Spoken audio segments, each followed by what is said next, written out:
أعوذ بالله من الشيطان الرجيم. بسم الله الرحمن الرحيم. الحمد لله رب العالمين. والصلاة والسلام على نبينا محمد وعلى آله وأصحابه أجمعين. أما بعد. Esselamu Aleyküm ve Rahmetullahi ve Berekatuhu. Değerli dinleyiciler, bugünkü mövzumuz özünü qınamaq barəsində olacaq. Bu, elə bir xarakterdir ki, heç birimiz bu məsələdə özümüzlə bacarmırıq. Hər birimizin ən zəif nöqtəsidir. Bəzən deyirik, özünü qınamaq lazımdır. Amma zamanı gəldikdə biz bunu bacarmırıq. Çünki insan olaraq hər birimizdə bu xarakter vardır. Hadisə baş verəndə özümüzü haqlı görmək. Mən düz etdim, düz edirəm deyib yükü digərinin üzərinə atırıq.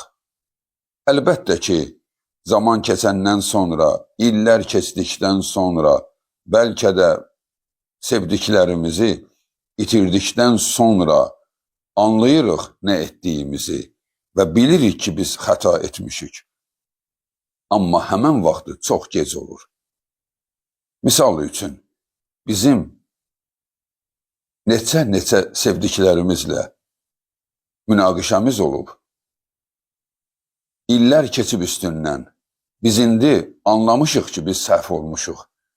Amma həmən şəxsləri tapa bilmirik ki, onun könlünü alaq.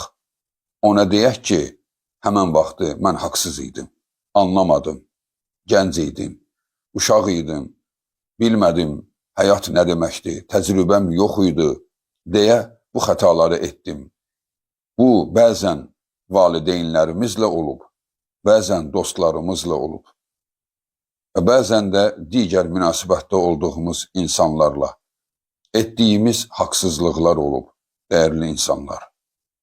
Baxın, biz necə zamanı geri qaytara bilmədiyimiz üçün, necə təəssüflər çəkiriksə, bax bundan hələ də ibrət götürmürük.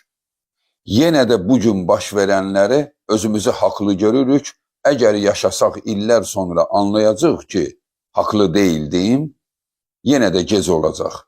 Ona görə də, bax bu dərslər hazırlanarkən biz əsasən Allahın ayələrinə önəm veririk.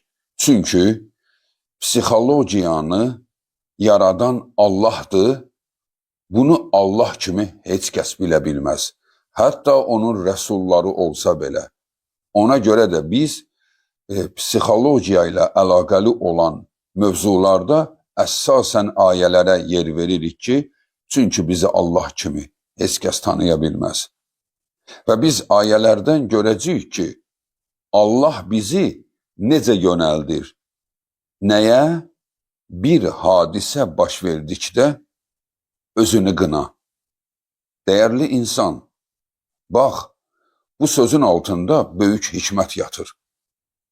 Çünki bunu Allah bizə belə öyrədib.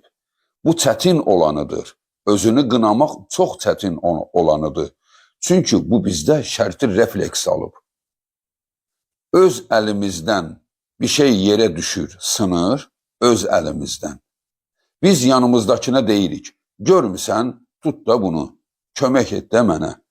Bax ha, öz əlindən düşüb, amma başqasını qınamaq istəyirsən. O adam da təəccüblə baxır, bu məndən nə istəyir? Özü edib, məni qınayır. Bax, bizim hər işimiz belədir. Ona görə də bu xasiyyət bizi haqqı tapmağa mane olur.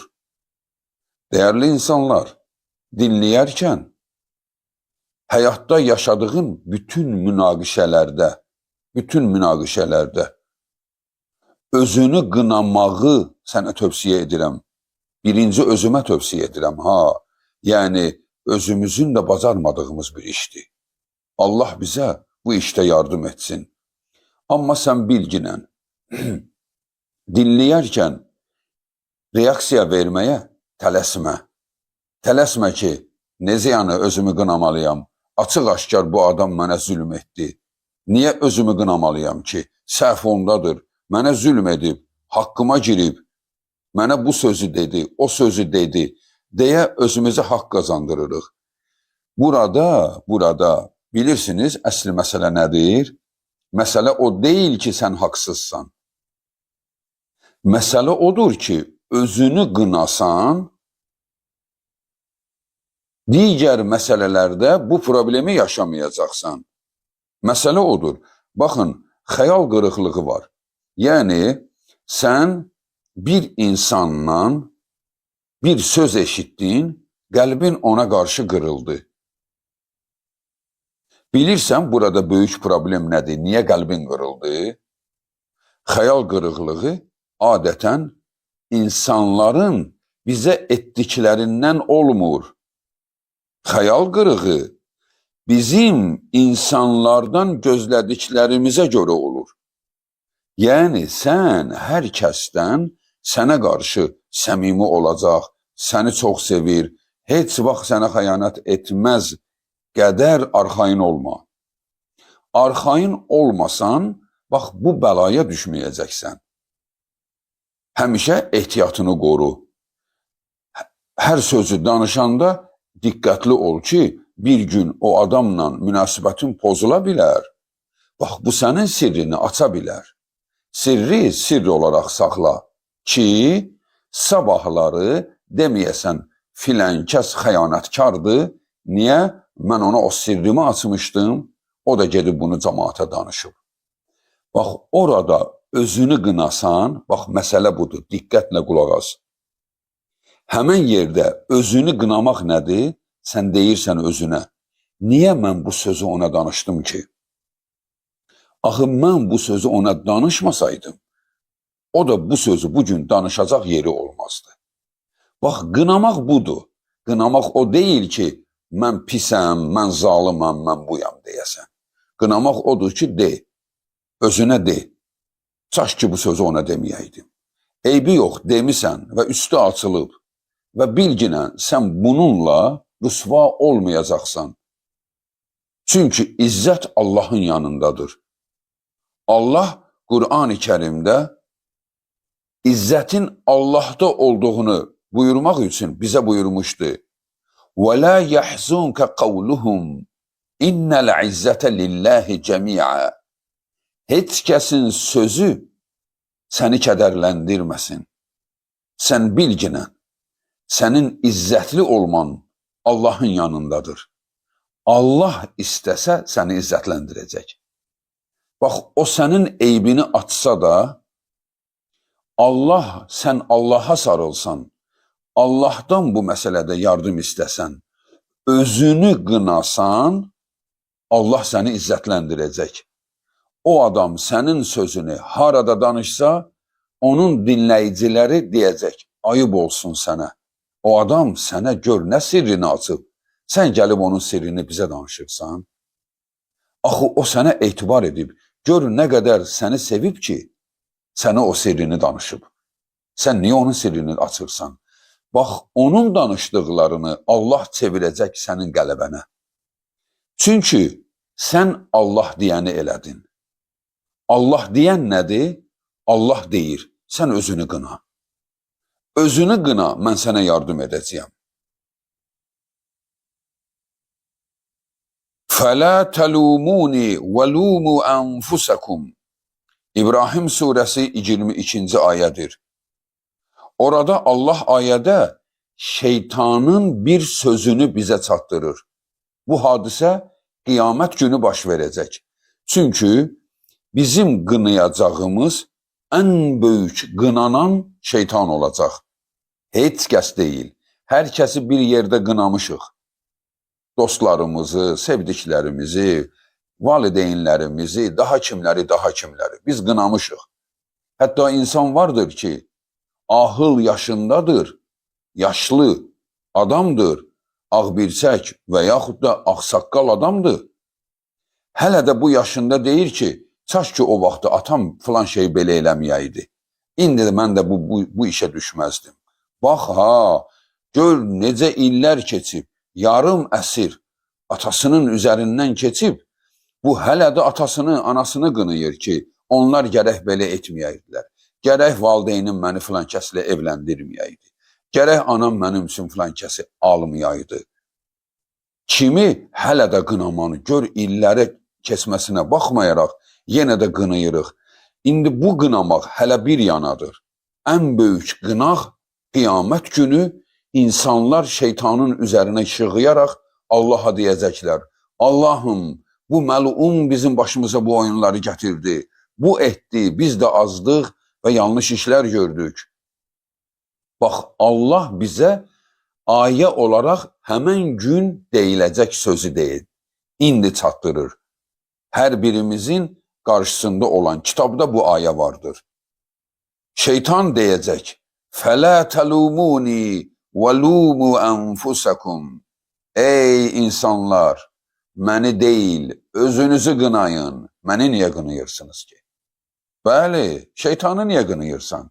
O məni azdırdı. Şeytan azdırdı, sən zina etdin.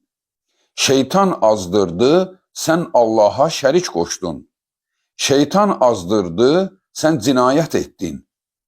Yaxşı, sənə Allah kitabında neçə ayələr endirməmişdi ki, ey qulum, zina etmə, şərab içmə, qumar oynama deməmişdi. Nə oldu? Allahın dediyini qulaq ardına vurdun, şeytanın dediyini həyata keçirdin, indi də xilas olmaq istəyirsən? Bax, budur, dəyərli insan. Özünü qınasan, sən desən ki, Allahın o mübarək kitabında neçə yerdə ayə keçir ki, Allaha şərik qoşmayın, Allahdan qeyrilərinə dua etməyin. Mən Allahın o cür gözəl ayəsini qoyub, necə gedib şarlatan filankəsin sözünə qulaq astım, getdim Seydin qəbrində nəzir qoydum, getdim filan imamın məzarında süründüm. Mən niyə Allahın kitabını oxumuram? Niyə Allahın dediyi sözü qulaq asmayıb da məni yönətmiş şarlatanların sözünə qulaq asıram, hələ cibimdən də pul xərcləyirəm?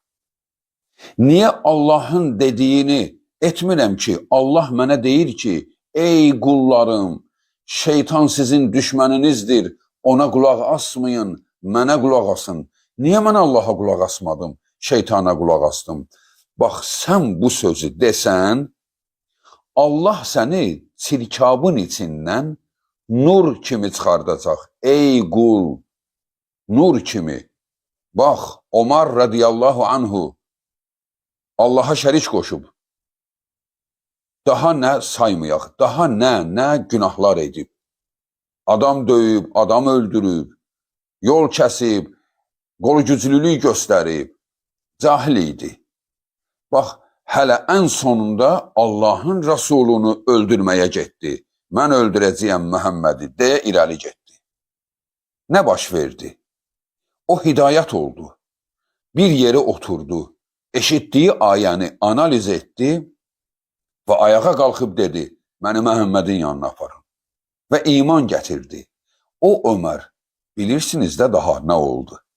Allah onu yeryüzünə gəlmiş keçmiş İslam ümmətinin 10 nəfərindən ən şərəfli insanlardan biri etdi. Dünyada ikən xəbər göndərdi. Omar İbni Xattab cənnətdədir. Allahın Rasuluna onun sarayını göstərdi. İndi mən bir sahabə misal çəkdim. Buna digər nə qədər sahabə misal çəkmək olar ki, çirkabın içindən çıxıb ideal təmizliyə düşüblər. Niyə? Çünki özünü qınadı. Dedi, mən səhvdəyəm. Mən nəfsimə uydum. Allahım məni bağışla, mən xəta etdim. Və onlar ondan sonra da həyatlarında belə olublar. Hadisə baş verəndə birinci özlərini qınayıblar. Bax, özünü qınayan adamı Allah ucaldır. Necə ki, ayəni oxuduq. Allah dedi, İzzət Allahdadır. Yunus surəsi 65-ci ayə. Özü də, İnnəl izzətə lillahi cəmiən. Bütün izzət Allahdadır. Yəni hər sahədə, namusda, iftirada, qatillikdə, oğurluqda, yəni nə nöqsanın var, ayıldın, özünü ixlas etdin, Allah səni izzətləndirəcək, ucaldacaq, insanların beynindən də o nöqsanları silib təmizləyəcək. Allah Subhanahu taala Qur'an-ı Kərimdə Ən-Nəcm surəsi 32-ci ayədə buyurur: "Fələ tuzakku enfusakum huve a'lemu bimen ittaqa." Ey qullarım, heç kəs özünü təmizə çıxartmasın. Özünüzü təmizə çıxartmayın. Mən sizin içinizdə nə var ondan xəbərdaram. Mən bilirəm kimdir içinizdə Allahdan qorxan. Özünü təmizə çıxartma. Mənim kimi müminin başına niyə gəldi? Allaha iman da etmişik, yenə də başımız çəkir. Deməyin bu sözləri, dəyərli insan. Allah sənin içindəki imanın ölçüsünü bilir. Allah sənin içindəki şübhələrin ölçüsünü bilir. Hər nəyi bilir. Özünü niyə təmizə çıxardırsan? Niyə mənim başıma gəldi? Niyə mən yaşayıram bu hadisələri? Niyə o qədər əxlaqsızların başına gəlmir, mənim başıma gəlir? Sözünü deyən insan, bir gün o başına gələn bəla, sənə hansı rəhmət qapılarını açdığını görəndə Allahın yanında, xəcalətindən utanacaqsan ey insan. Bəli, xəcalətindən utanacaqsan. Ona görə də kimsə Allahın huzurunda özünü təmizə çıxartmasın. İnsanların da danışması səni incitməsin. Baxın, insanlar sənin ardınca söz danışır. Sözün öz leksikonuna, qrammatik düzülüşünə bax. Filankəs mənim arxamca danışır. Arxamca nə deməkdir? Deməli, o sənin arxandadır. Deməli, o səndən geridədir. Səndən öndə deyil. Deməli, o səndən geridə qalıb. Deməli, sən öndəsən. Sən irəlidəsən. Qoy o danışsın arxada. Hələ arxanca danışsın. İzzət Allahdadır. Allah səni izzətləndirəcək. Arxanca danışanlara görə öz inancında, öz psixologiyanda sıxıntılar, problemlər yaşatma, yaratma. Allah Subhanahu taala Qur'an-ı Kərimdə buyurur: "Və la yaxafuna lawmata laim." Möminlərin sifətini sayır. Yəni möminlər kimdir, necə olar? Onlardan biri də budur. Əl-Maidə surəsi 54-cü ayədə keçir. Onlar heç kəsin qınamasından qorxmazlar. Möminləri deyir. Ay mənə nə deyərlər? Baxın, bir nəfərə deyirsən, bu nə namazdır qılırsan? Axı, Allahın Rəsulu belə şey etməyib. Bu nədir, qabağına torpaq parçası qoymusan? Ey Allahın qulu, niyə bunu edirsən? Bax, o başlayır özünü təmizə çıxartmağa. Deyir ki, sən bilirsən bu torpaq haranındır? Haranındır? Deyir, bu torpaq Kərbaladan gəlib. Həzrət Hüseynin qanı tökülən yerdən.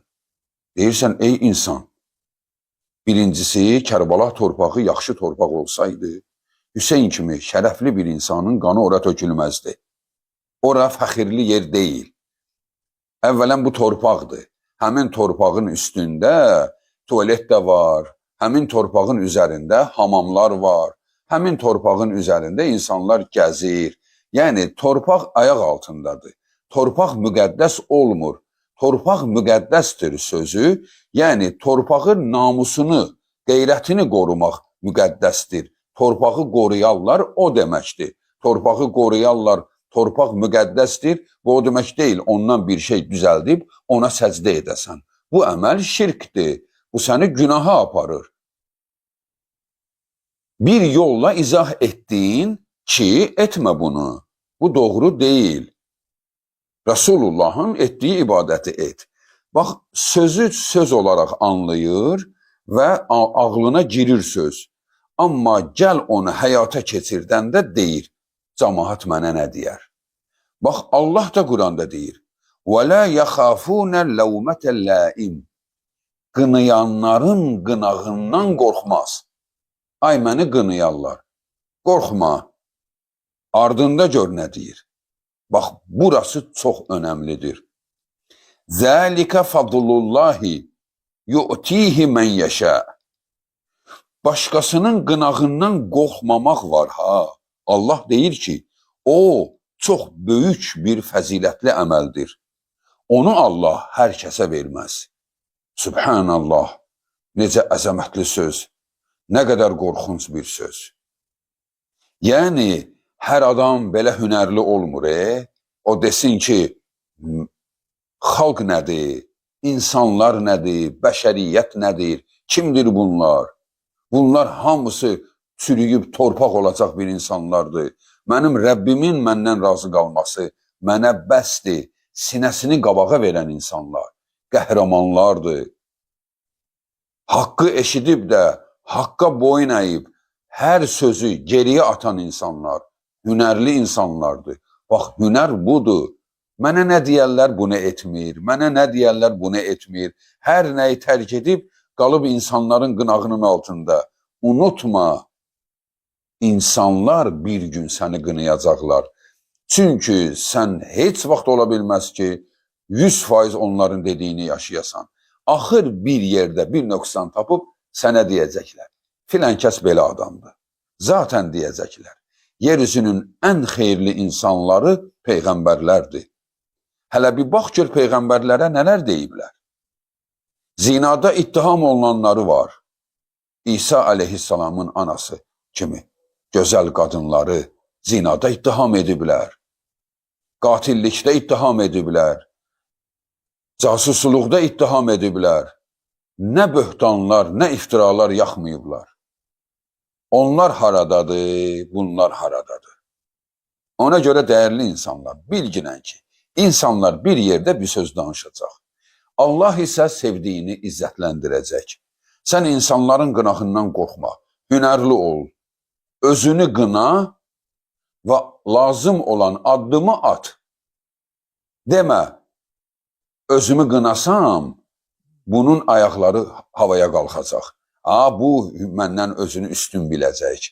Mən özümü qınasam, bu mənim üstümə gələcək. Demə, bilginən ki, Allah onu da islah edəcək, əgər layiqdirsə. Layiq deyilsə, qoy elə o sənin barəndə o düşüncənin altında ölsün, məhv olsun. Yəni, sənə lazım olan nədir? Sən düz ol, sən haqq yolunda ol. Və bilginən ki, insanlara gəldikdə isə, insanlar bir gün sənə qarşı yanlış bildiyi məsələ bir yerdə düzələcək. Bir yerdə düzələcək. O anlayacaq və anladıqdan sonra düzəlir.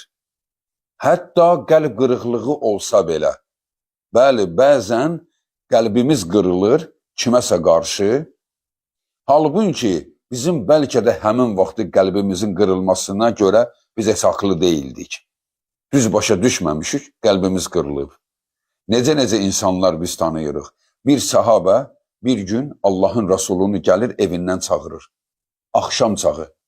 Rasulullah çıxır, nədir? Deyir, ya Rasulullah, haqqını mənə halal elə. Mən səni incitdim. Mən əslində sənə sözüm yoxdur. Mən evimdə qala bilmədim. Elə darıxdım, cürət elədim, gəldim səni, bir görəm gedəm. Rasulullahın üzünə baxıb, onunla görüşür, onu bağrına basır. Gedəndə deyir, ya Rasulullah, sənə bir söz də deyim də. Deyir, de. Deyir, ey Allahın Rasulü, mən bu gün səni o qədər sevirəm ki, amma vaxt var idi, Allah şahiddir, Allahdan gizlin deyil, səndən niyə gizlin olsun? Mənim həyatda ən qatı düşmənim sən idin. Sənə nifrət edirdim. Sənə qarşı çox qəlbi qırıq idim. Deyirdim ki, necə bizim dinimizi təhqir edir, necə bizim hörmət etdiklərimizi nüfuzdan salır, necə bizi valideynlərimizlə düşmən edib, ata bir yanda, oğul bir yanda. Necə bizim ailə bağlarımızı dağıtdın. Amma mən bu gün görürəm ki, sən nə qədər haqlıymışsən. Sən bizi cənnətə çağırırdın. Bizim atalarımız, sevdiklərimiz isə bizi cəhənnəmə çağırırdılar. Nə gözəl oldu mən sənə qulaq astım. Baxın, bəzən qəlb qırıqlığı bu şəkildə də düzələ bilir. Allah rəhmət eləsin Mövlana Cəlaləddin Rumiyə. Bir gün tələbəsi ilə bir söhbəti olur. Deyək, bunu da bağlayaq mövzumuzu. Bir gün tələbəsi Cəlaləddin Rumidən soruşur. Qırılan qəlb yenə də sevərmi? O deyir, Cəlaləddin, bəli, sevər. Tələbə deyir, qırılan bardaqda su içmək olar? Yəni qırıldı da o. Ondan su içməyə yaramaz ki. Bax, Cəlaləddin Rumi o gözəl cavabını ona qaytarır. Deyir, heç bardaq qırıldı deyə su içməyi tərk edən birisi gördünmü? Yəni bardaq qırılıb deyə daha mən bundan sonra su içməyəcəyəm deyəcək oldu. Yox, bir yolunu tapır. Bir yolunu tapır, o su içilir. Yəni biz insanlara görə qorxmayaq. Sən haqlı ol, sən özünü qına, özünü islah et, gör yanlış başa düşənlər necə gəlib səni sevəcək və yaxud da sevməyəcəksə, deməli o buna layiq imiş, belə gedəcək həyatdan. Dəyərli insanlar, özümüzü qınayaq. Həyatda yaşadığımız hər nədə özümüzü qınayaq. Bəlkə də sən özünü qınamaq üçün söz tapa bilmirsən, incələ tapacaqsan. Çünki sən özünü qınayanda sənin könlün sakit olur. O insan varı hər nədə özünü qınayır ha. Ona adətən həyatda deyilir yumuşaq xasiyyətli insan. Ona deyilmir ki qapazaltı. Yox, o insan qapazaltı deyil. Ona kimsə qapaz vura bilməz. Onu kimsə tapdıya bilməz. O hünərlidir, o cəsurdur. O döyüşkəndir. O döyüşdə qəhrəmandır. O amma özünü tənbih etməyə gələndə ancaq özünü qınayandır. Baxın, belə insanlar tarix boyu, həyat boyu ən hörmətli insanlar oldu. Bizim hər birimizin həyatda ən çox sevdiyimiz adamlar belə adamlardır. Hansı dostumuz ilə bir problem yaşadıqsa, baş-başa qoyan dostumuzla düşmən olduq. Amma hansı dostumuz həmən vaxtı anında qəflətən bir addım atıb, haqqını mənə halal et, səhv məndə idi dediksə, hansımız həmən vaxtı ona demək istəmədik, ey dostum, xeyr, əslində mən idim səhvdə. Hər birimizin içində o fikir keçdi ki, bu adam öz boynuna aldısa səhvini, deməli mən idim səhv, biz utanırıq həmən vaxtı onun istədiyi üzrdən. Niyə belə insan olmayaq ki? Niyə belə olmayaq ki? Niyə elə bunun üzərində davam edək? Kin, nifrət, o etdi, o mənim başıma gətirdi. Bir ömür nifrət edirsən, səndən sonrakilər də o nifrətlə böyüyür və övladlar da sevgisiz böyüyür. Çünki sənin içində hey bir nifrət qaldı. Ona görə dəyərli insanlar, özümüzü qınayanda isə biz rahatlıq tapırıq. Deyirik ki, öz səhvimdir, özü yıxılan ağlamaz. Nə gözəl deyib böylərimiz. Özüm etdim, mən səhv etdim, mənim həyat seçimimdir, mən seçmişəm və başıma da gəldi. Əlhəmdülillah, Allah kərimdir, Allah qəlblərimizi barışdırsın deyə yaşa və həyatın dadını görəcəksən. Allah bizi islah eləsin və qəlbimizi sabit etsin. Vəssalamu aleykum və rəhmətullahi və bərəkatuhu.